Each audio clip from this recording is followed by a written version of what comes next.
as real as it gets within the illusion.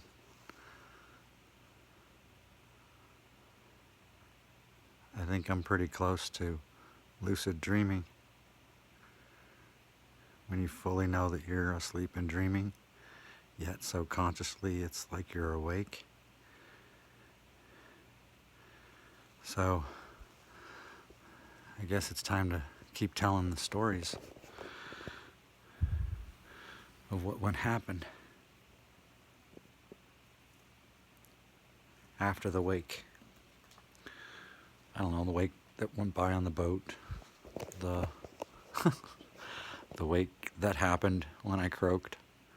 No, really. So seriously, how's it going? How's it going, humanity? What's up, soul family? Peace. How? Um, Probably welcome to all the starseeds that ever find me later on. Uh, this was quite an eventful moment within the fabric illusion of time. This past 24 hours, 444 gate opened, and to the best of my knowing, at this moment, 12/21/2020 is the closing of the gate. So, two Earths collided some billions of years ago. One of the particular flavor we would think of as physical three-dimensional Earth, and the other one spiritual, way up there, infinite. So this, remember when you were a kid and you dreamed of growing up? You were like, I'm gonna do it, I'm gonna be an adult, and you tackled some big people projects, and we thought we were conquering the world at 5, and really we were just washing the car or the dog or or taking out the trash. Anyway, well, we're graduating. So everybody who knew about this Stargate, everybody who participated in this past 24-hour portal doorway meditation, you graduated. You did it. You figured out that this illusion of whatever was going on in society, in the collective story among stories that everybody was telling, aligned with something, and the only thing fixed in everybody's arrangement was those stars. And as they all aligned, and we all vibrated, we created a whole new trajectory of intention, of direction. We're not going anywhere though. But there's all this momentum, right? So now everyone is still in that still point of waiting. Now, some in the past might have said sheeple. No offense, because I've been those sheeple many times, and I probably will be again. But they all want something to follow, someone to follow. It's not that they want to be penned in, though they do like to be written in it to the play from time to time, because we all need like spectators at the sporting events and whatnot. But they don't want to be, the people that go to the hockey event don't want to be smacked up against the glass like the players are willing to do in order to coax them into getting in, unless it's that serious of a game. But anyway, so we've got this illusion of this story, right? This collective human story that everybody's been dissecting and trying to figure out parts of it, and they've been doing great. And some have been decoding information from the light that they've been digesting, and they're coming up with parts of it that we had no idea of. And then there's others who are linear and logical thinking, and they're like, no way, got to prove it. And so they grab these really far out, crazy, concocted stories, and then they go out and look for proof. And lo and behold, the ones that are close to truth tend to find more truth. So there are rabbit holes, but at the bottom of a rabbit hole, you're going to find it stops, and you get the little hut, the home of the rabbit, or a tunnel that leads to another tunnel, and etc. But if you get far enough down, it almost seems like you get into hell, and everything goes all insane and crazy, and everybody goes bonkers, and everybody's talking light language, and their hands are moving, and they don't even know what they're doing. It's like their body's just energetically a puppet dancing around. Anyway, um, in that chaos, you landed at the bottom. Put your feet down. Just accept, okay, everything is falling apart. Nothing is like it used to be, and we're never, because collectively we all decided, reset. Uh, Now, those who are awake, those who went through that Stargate, who participated in meditations, they did this little reset a long time ago. Most of them, many times, many lifetimes, many different places. But we said, I want to start over, personally, whatever it takes. Come on, God, just give it to me straight, because there's got to be more than this. There's got to be real love. There's got to be bliss. It's part of the dream. It should be the main event. So then we did the work.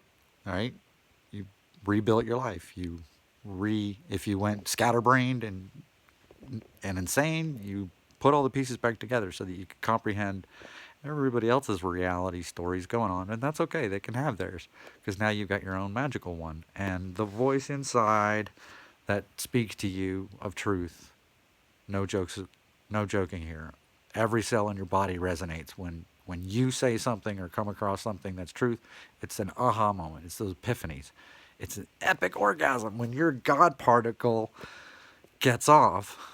The moment your body interprets the aha moment, the epiphany, because your self, your soul aspect, your character of who you're here learning to be, lifetime after lifetime after lifetime, no matter what planet you're on or what star you're visiting,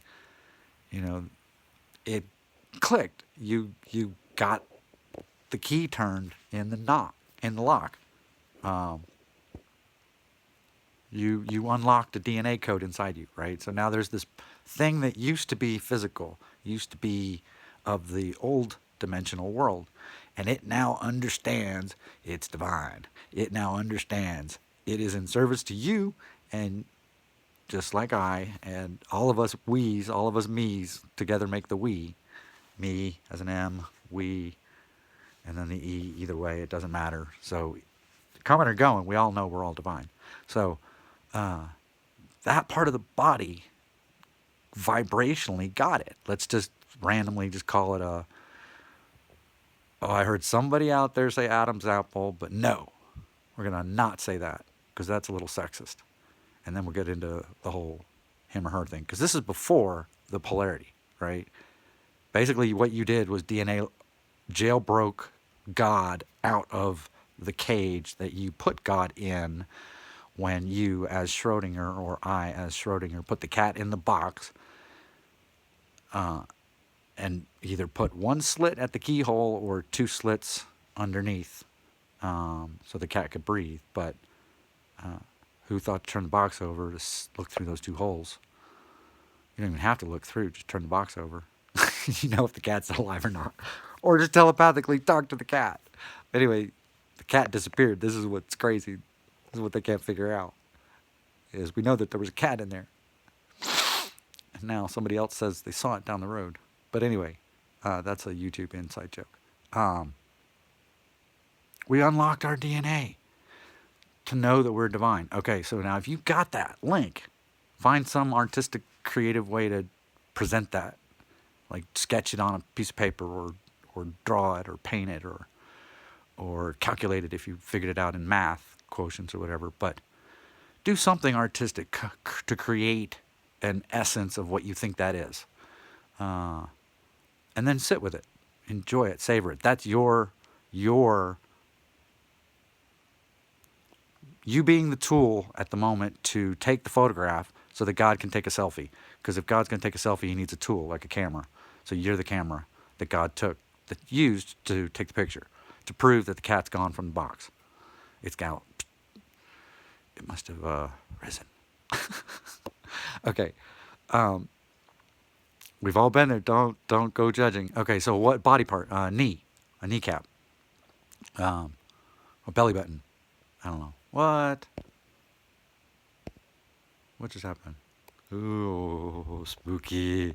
I nailed it. Oh, we cracked it. Okay, so God just got jailbroke again for the proof because now my camera on my phone just glitched, which means it's real. That's the glitch. Okay, the glitch. When the glitch shows up in the Matrix, it means you or somebody around you had a God thought particle that broke through the Matrix, right? And it octaved up. Well, that glitch happens immediately, like the flash bulb going off in the camera, and God took a selfie. If you know that you made that thought that created the glitch, then that's just reassurance to your higher self that, yep, it's still God, and it took a selfie, and you're still here, and it's all good, because now you got it.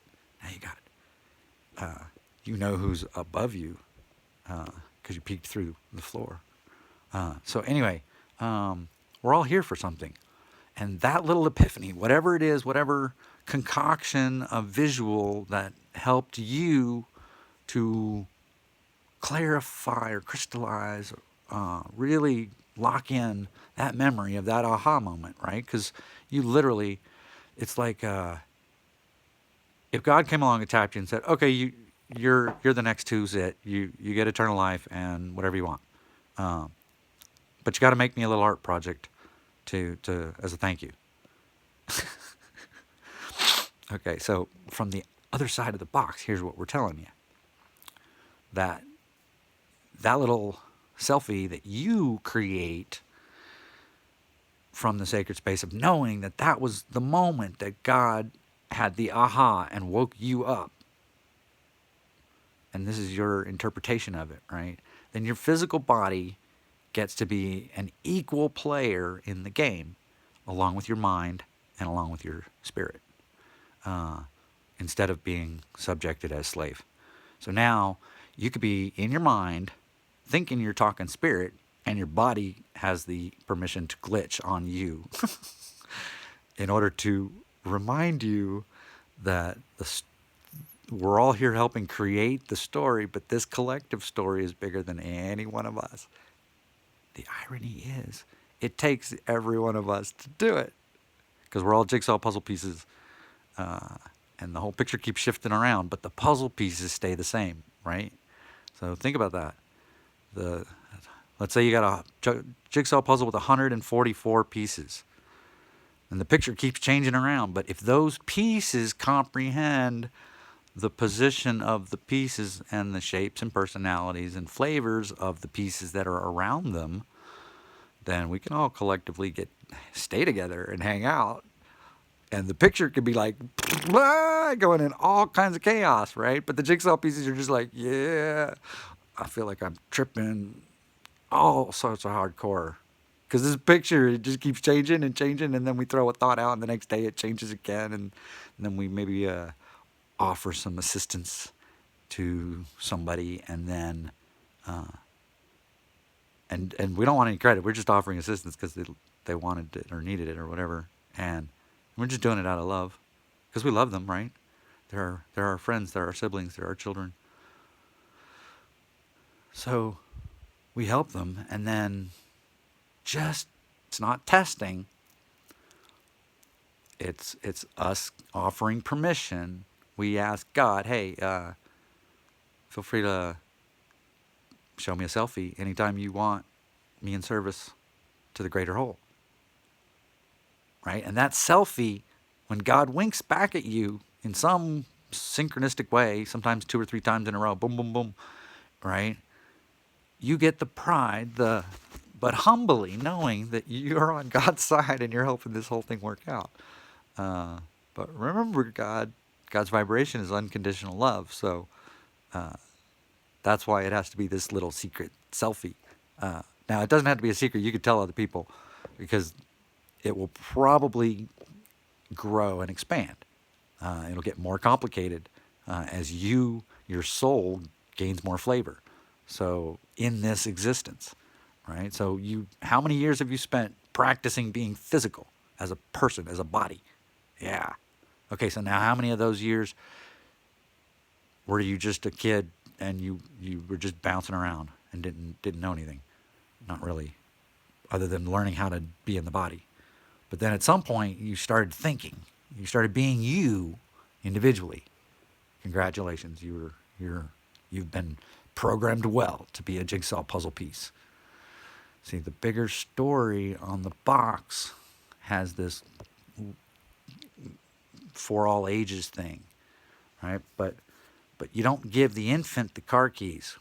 Right? It takes stages. So first they're born, they figure out how to be in this little avatar body. Then they get a mind woken up, and they start learning. And it doesn't matter what they're learning, as long as they're learning. Because if they stop learning, then they forget that they can think, basically. So if you realize you can think, and you think, therefore I am, as a statement, at some point there is the fourth dimension, right? So you have 3D, up, down, left, right, forward, back, and that's contained in the there. There is no here, it's there. It's time. That's one of the facets of the here. But that time is malleable and flexible, and sometimes you can hit pause if you know the little shape of it. So we're going to hit pause for a moment and shift, because I have figured out something about myself, because I gave unconditionally some love to some people, and in that same time, God works so efficiently. If I guarantee you this, if you go to anybody and they just created a miracle for you, your job, if you really are in gratitude, is to figure out what miracle you were supposed to be getting from them. No, wait. If you created a miracle for somebody else, they should have created one for you. So it's on your ego to figure out what they did, because they did it. Because you already know that you gave them a miracle. So it's already taken place in reverse. God works both directions. You know, it's like, what's the left hand doing and the right hand doing, and do they know? Well, God's the card as well. So the whole thing knows everything. That's why we can't get away from him. You can't. God can't lie, and you can't keep a secret from God, because you're a particle. You're at least one hydrogen particle, and every hydrogen is nothing but source. Everything else is a evolutionary growth offshoot of hydrogen. But we're going to hit pause, because I figured out how to get my soul to use my mind to unlock my body, so that my brain, the AI program that it was in the that the mind is using to translate all this, can tell a story that my soul is tasked to tell, because God wants to tell a story, and God can't show up as everything, or we'll have another Big Bang, right? You guys already know what happens when you get too many egos in a room. Now, if you get a real ego, too many spiritual egos, it probably is the same way, but God's the everything, right? So you only need one speaker, but two speakers gives you a stereo, and a couple more gives you surround sound. So 144 speakers. That means 144 people who are here in the moment, who happily give mind, body, spirit, all of it up, so that you, the one I'm talking to, get the experience of being God, even though you have no idea how this whole thing works. Not yet. But don't worry, because you're seeing me. I'm in your vibrational resonance. I might be blurry and I might be a little kooky, but, I don't bite. I'll nibble, but not people. I like to chew my coffee and breathe the light. So anyway, we're gonna push pause for a sec on this thought, and I'm gonna try and reach the next stage of the dream, which is where I am fully in the dream, and the tree of Tree Hugger Dave is getting to tell the story, because the Dave is asleep, hugging the tree. Yeah. Okay. I see you, Sauce. I see you.